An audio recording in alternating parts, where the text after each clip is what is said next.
when I have had to start from nothing, from actual nothing, not several $1,000s, nothing, like actual nothing. There are several things that have really, really helped. And the first one is I am extremely grateful and eternally aware of the infinite resource that it is to be on good terms with another human being. And that's hard for me personally because I'm an introvert, and that is something that I've had to actively invest myself into learning about and doing better with. But when you have nothing, being able to go to someone and say, "Can I sleep on your couch?" is keeping you from sleeping under some boxes. Like,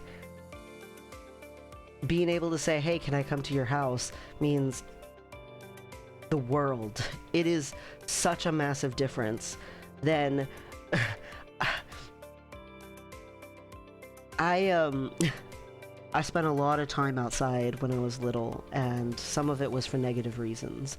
And sometimes, you know, you don't want to go back because bad things are if you go back. So you just stay out in the woods and you just pull off your coat even though it's snowy on the ground, and you put your feet into one sleeve of your coat and you lay your head on the other sleeve of the coat, and you curl up your body really tight so that you can lay on the body of the coat, and you just lay on the snow like that and try to sleep like that. And let me tell you, a couch is so much better. So much better. Having someone that you could say, "Oh my gosh, you invited me to go out, but I can't really go out. I can't afford that." And they say, "Don't worry about it. I got you." It's like, holy crap. I don't have to stay restrained in this tiny space because I can't afford to spend even the gas money to go drive somewhere. They're going to come pick you up and take you out to a restaurant. You can't afford to go to a restaurant, but they are like, "You're my friend, you're my family, you're my person that I care about, and I want to be there for you." And when you have moments where you have quality of life and you're not in survival mode anymore, it's so awesome because you can do that back. So much of my life has been, I don't know when I could ever repay you. And to get to a place of functionality, one of the awesome things about it isn't just lower stress, lower worries, lower insecurities. It's also, I can give back. And a lot in my life, the way that I gave back was volunteering time, because I didn't have any money. And so I have volunteered years of my life and hours volunteering with, you know, children especially, but also like the LGBT plus community, elderly folks, and the disabled. Like, people who I feel like I have more than they do, so I want to help them. I look at that and I just say, I want to do something because I wish someone could have done something for me. When I was a kid, I wish more people would have tried to help or do something to be kind, and so I want to be kind when I can. And being able to transition out of survival mode into a place of quality of life means not having to just say, this friend that I care about or this family member that I care about is an awesome resource, but also be able to say, oh my gosh, I can finally give back. I can finally do something back for them. They're having a hard time, or maybe they go into survival mode. They know I've got their back, and it's like extremely rewarding. Having to go from $0 completely alone is an insanely more significant task than not. For example, there was a time when I was an adult, I didn't dare ask anyone for help, and I was struggling really bad. I was trying to downplay it to people and trying not to let anyone know because I was very embarrassed. And felt like this wasn't fair and that it shouldn't even be like this, and so people shouldn't have to know about it. And I've never been that comfortable talking to people in front of me about my situations, but for some reason I can talk to a camera. I don't know why. Anyway, the point is, it was hard for me to even tell anyone, and so I was starving. And for a year and a half, I was starving so bad that I was losing weight so bad that after about a year, my parents were very worried.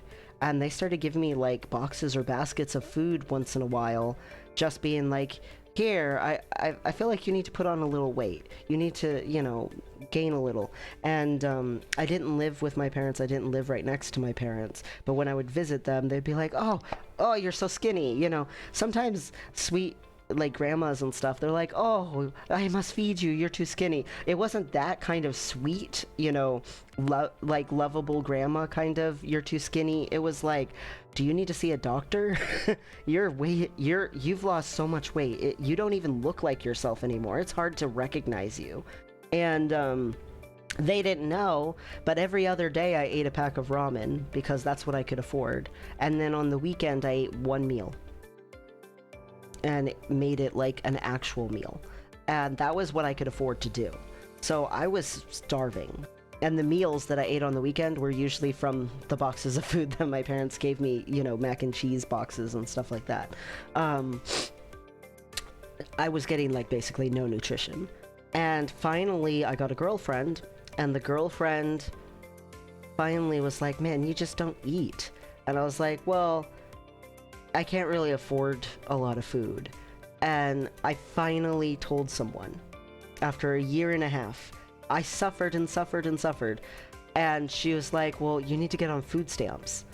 And I was like, oh no, I couldn't do that. That's for people in need. And she's like, if you can't afford to eat, you're in need.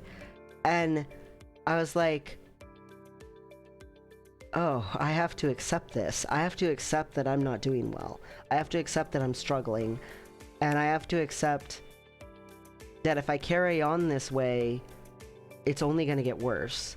And it was a very hard thing for me, but at the same time, it had never occurred to me that I could get on food stamps. Nobody had told me that in the entire time that I had been alive. You know,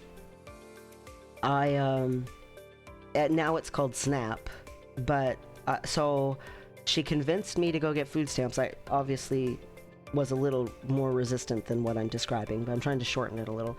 And when I got food stamps, I was like in shock. And so the next thing I'll say is, so you know, to get out of stuff, it's so much better to have someone else than to just do it by yourself. Because when you're by yourself, you only have your knowledge, you only have your capability, you only have your energy level, and you only have your resources.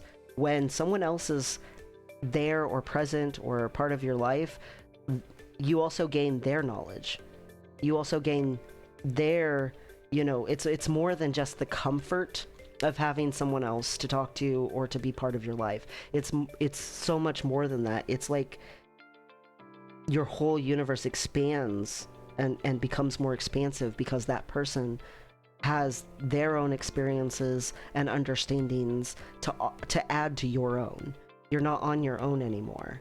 And so the next thing I would say is know what you're eligible for. It was massively detrimental to me to not know that I could get on food stamps. When I got food stamps and I got the card, I was kind of like, so this is it, this card, and I can eat? And I went to the grocery store and I felt like, are they going to get mad at me? And I picked up a couple of little things, put them in a cart, went up there, and I felt like they're not going to ring this up. And they rang it up. And then I was like, what if the card doesn't work? What if it doesn't go through? This could be really bad. What if they think I'm a thief? What if this is... And I was like terrified. And I used the little card and I put it in, and the lady just hands me the receipt all casual. And I'm like...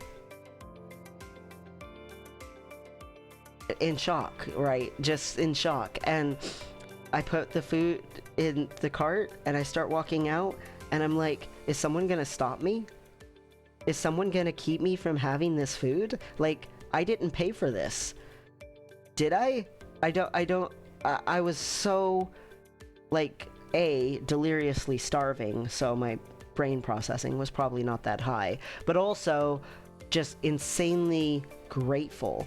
And as I walked out the doors of the building, I just started sobbing. Like, I was so hungry and desperate for food, and all I had was like a couple of little frozen dinner thingies and some bananas and like eggs and cheese. Like, I didn't have anything amazing in the cart, but I was just like sobbing because I realized I could go home and eat this.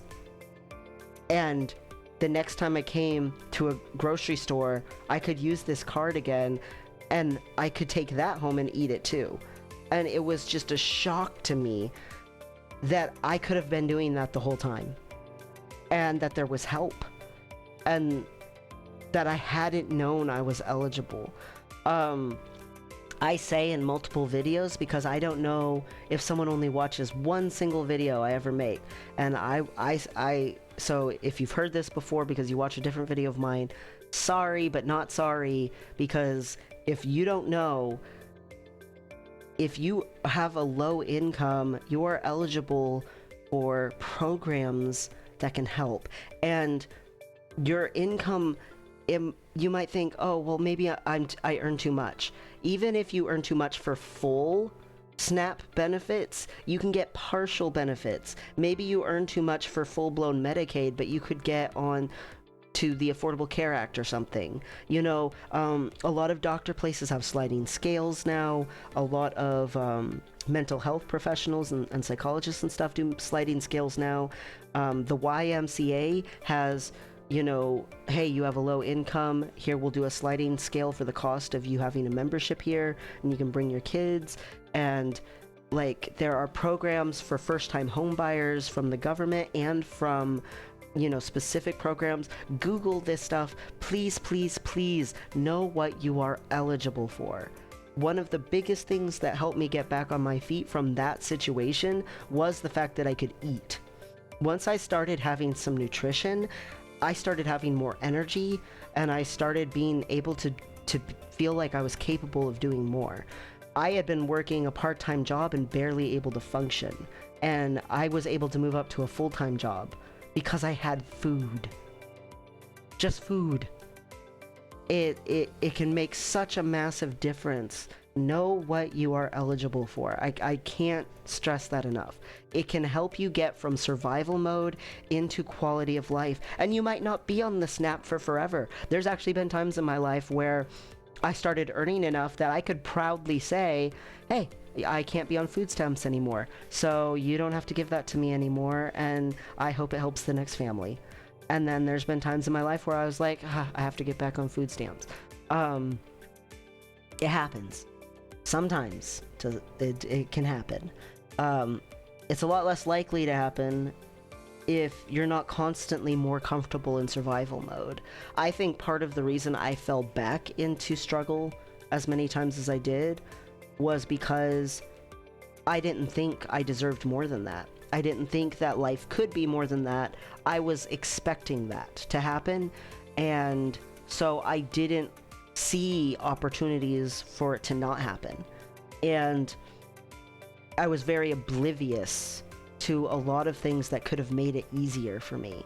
So know what you're eligible for. Another thing that helped me a lot to get from nothing to functionality was being willing to accept that something is better than nothing. I cannot stress enough how it doesn't matter how little the amount is. If it's something coming in, it's better than $0.00 coming in. I have met so many people who are like, oh, if I got paid that, that'd be a waste of my time, or oh, if I did that and I only get that much for it, like it's a waste of my time. If you're not going to be doing something in specific instead that is going to earn you more, you're wrong. If you could spend the next hour doing little 20-cent surveys and get a couple bucks, maybe even only get $1, okay? If you can do that and make $1, or in the next hour, not make $1, because you were like, screw that, that's not worth it, that's not worth my time, I'm just gonna sit here and watch TV instead, or I'm gonna go over to my friend's house instead, or I'm gonna go do this instead. Whatever you're doing that's not earning you $1 is automatically you're wrong. Something is better than nothing. Being like sticking your nose up at an income of any kind and sniffing at it, like scoffing at it, is not helping you. Sometimes you need to accept that you are not in a position to earn more than that at the moment. That is the best you can do with that hour. You are not in a position where you can get a job right now. You have applied and applied 30 to 100 jobs a day, and you're still not getting a job. You need to accept that you need to spend a few hours earning even $5, because that $5 that you just earned is like $5 more than you had, and $5 less that you're going into debt. Because let me tell you, if you're like, oh, doing those 20-cent surveys or whatever it is beneath me, I'll just use a credit card. You aren't just losing the amount that you put on the credit card, you're losing the interest on that amount. You can take and buy something for $5 and start having to pay interest on that $5. The credit card company is not going to be like, oh, well, since you spent such a small amount, obviously we'll just not put any interest on that. They're going to put more and more and more and more and more interest. The more you spend, the more you go into debt, and you're going to be buried. You're going to get more and more and more buried. You might be like, man, I can't afford to get my oil changed. I'll put it on the credit card. Well, if you had been earning $5 a week, you know, from doing some piddle nothingness, you could have paid for the oil change that you need every 4 months. It's not like it's gonna pay every bill, but something is better than nothing. And I started with some really crappy stuff. Maybe I'll do like a video with just literally, here's step by step. I started with this program, and then I went to this one, and then I went to this one, and just put links to them all. I won't be sponsored by any of it. It's not like I'm gonna get, you know, commissions or anything like that, but if it'll help somebody, I will do that. I will literally break down, here is literally what I used, and then this, and then this. But the point is you have to start somewhere. The other thing is, it's not just that the money is better than nothing, something better than nothing. It's also that you can treat it as, hey, I did something, I deserve a reward. If I go for a walk, I look for coins on the street, and you don't find them nearly as much anymore as you used to, but sometimes you still find it, and I'm like, hey, I got paid a penny for going for a walk. Hey, I found a nickel. Cool. Today I got 5 cents for going for a walk. And if you treat even tiny amounts like there's something, it helps you realize that what you're doing is something. When you feel like everything you're doing is worthless and nothing and pointless, it creates a really bad habit of just not wanting to do something. If you can add value even by minute, tiny little fractional margins, you can start to say, well, what I'm doing has value. And it might be a tiny value, but something is better than nothing. And you start to create a different kind of habit where, well, I'll do it because I'll get something out of it. And because you have a habit of doing something instead of doing nothing, you can get so freaking much further. The points in my life where I just literally could not seem to make any headway, and I was just stuck in limbo, and I just could not get off that plateau, was when I was curled up in a ball and I just could not get myself to get up. And there's times where you can't. It's not even a like a willpower thing. It's like you're broken. At least it was for me. And I couldn't even fathom being functional. And the sad thing about that is it perpetuates itself. It keeps you stuck there. And I have had to come to places in my life where I was like, you know what? Anything is better than this. This is horrible. And I need to just do anything different. And maybe it'll be bad too, but it can't be worse than this. It'll be just as bad as this, if it's bad. But maybe, just maybe, it can be slightly better. Because anything at this point would be better. And those little tiny margins, those little itty bitty baby steps, are the stepping stones that gets you across the river of turbulent, horrible struggle. And you couldn't swim across it if you had to... your life depended on it. You still wouldn't be able to swim across it. It's not like you have the resources to make a boat. It's not like you have the resources to just, drive over to a bridge. So you have to hop those horrible, incremental little stepping stones, but it will still have a chance to get you across the river. And once you can get across the river and start building up your confidence a little bit, you can start getting into some quality of life. You can start breathing a little better. You can start having your blood pressure come down. You can start actually having cortisol come down, the levels of it in your body, and you can start to actually imagine something better, and you can start to have hope. For me personally, hope was not something that I could just believe in. It was not something that I could just find, faith and get to it. It was something that I had to create a habit of forcing myself to hope. And maybe that's not everybody, but for me personally, that was what I had to do. I had to make myself get there by just having a habit that propelled me in that direction. And then having another habit and another habit and creating a momentum from the habits. And no matter what, even when I've been at my worst point, I've always loved to learn. And learning is like this thing that just excites me. And it gives me a little bit of energy. It gives me a little bit of, well, that's cool, or hey, that's neat.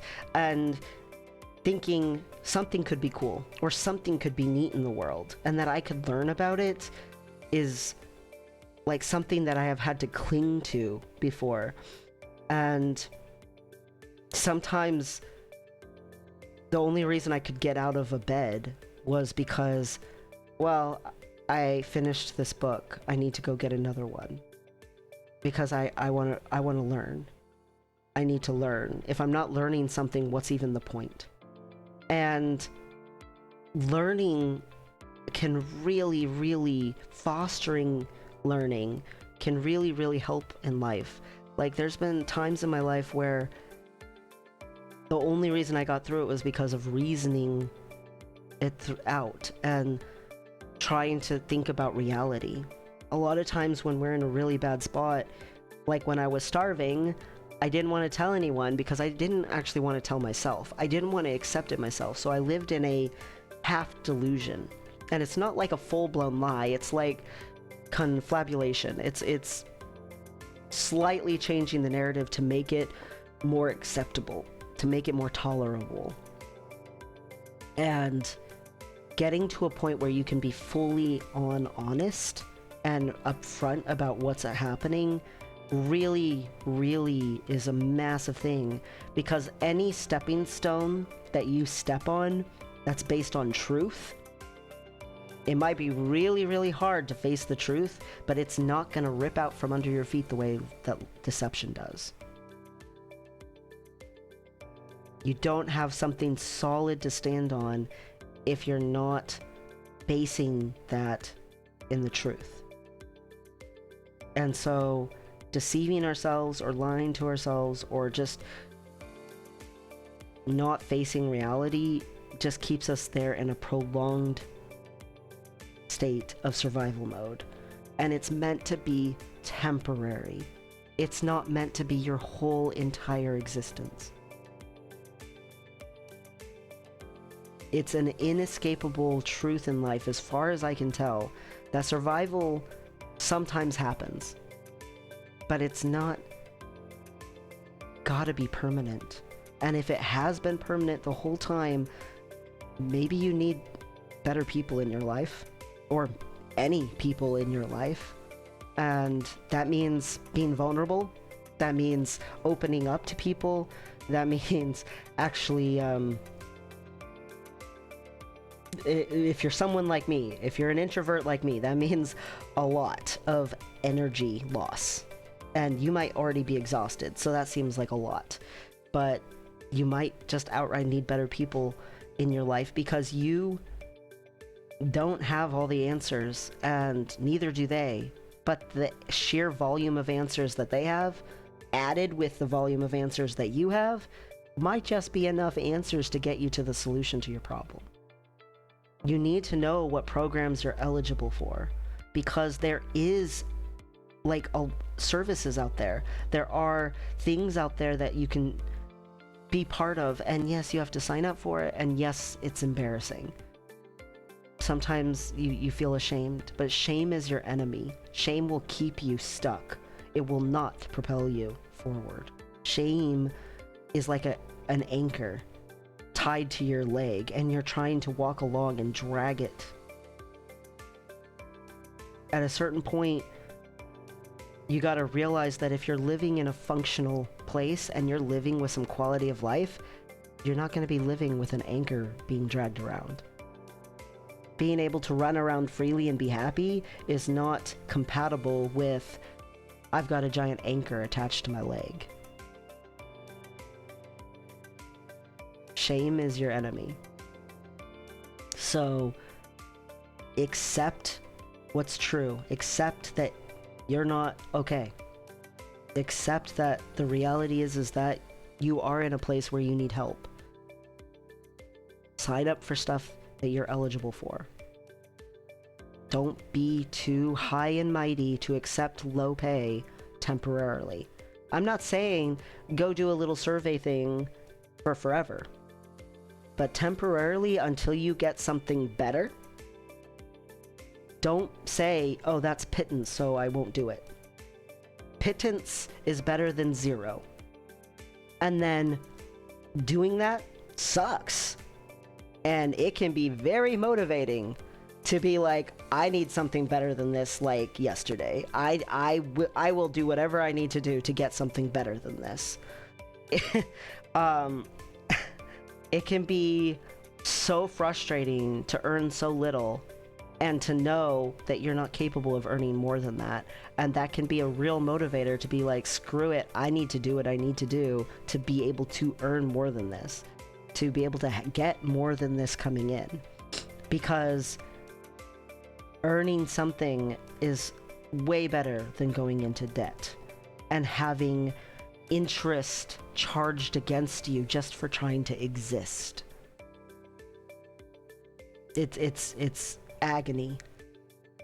Debt is agony.